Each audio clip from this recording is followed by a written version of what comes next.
Giraffes Can Dance by Giles, Andrede, illustrated by Parker-Rees. Gerald was a tall giraffe whose neck was long and slim, but his knees were awfully crooked and his legs were rather thin.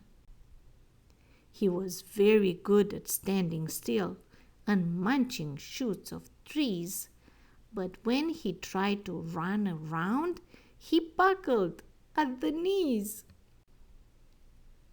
Now, every year in Africa, they hold the jungle dance, where every single animal turns up to skip and prance. And this year, when the day arrived, poor Gerald felt so sad because when it came to dancing, he was really very bad. The warthogs started waltzing, and the rhinos rock and roll. The lion danced a tango that was elegant and bold.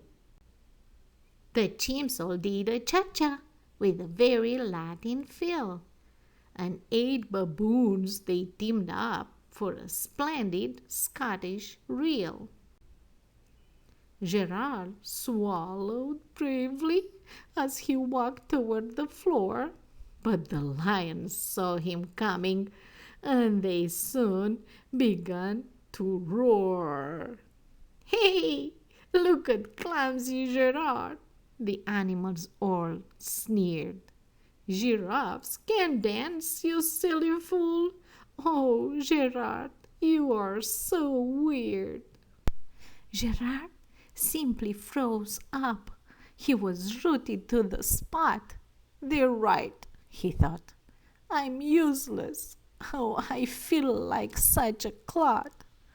So he crept off the dancing floor and he started walking home. He'd never felt so sad before, so sad and so alone.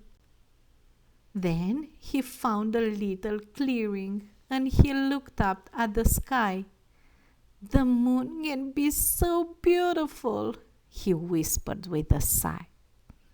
"Excuse me," coughed the cricket, who'd seen Gerald earlier on.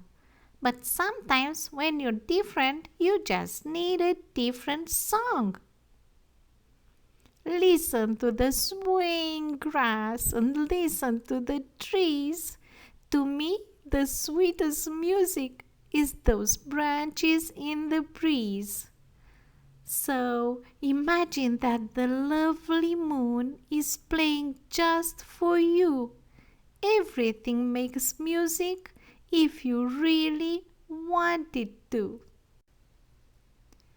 With that, the cricket smiled and picked up his violin. Then Gerald felt his body do the most amazing thing.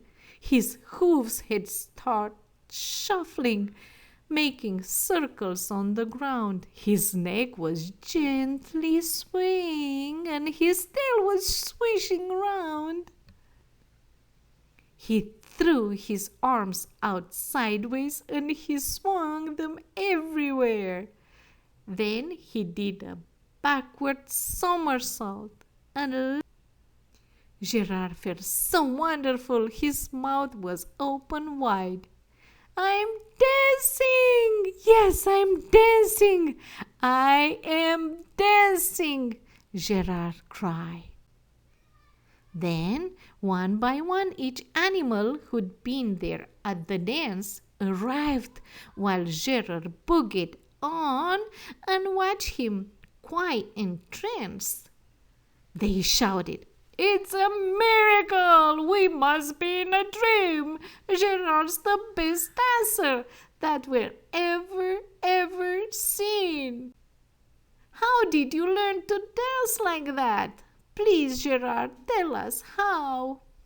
But Gerard simply twirled around and finished with a bow. Then he raised his head and looked up at the moon and stars above. We all can dance, he said, when we find music that we love. The end.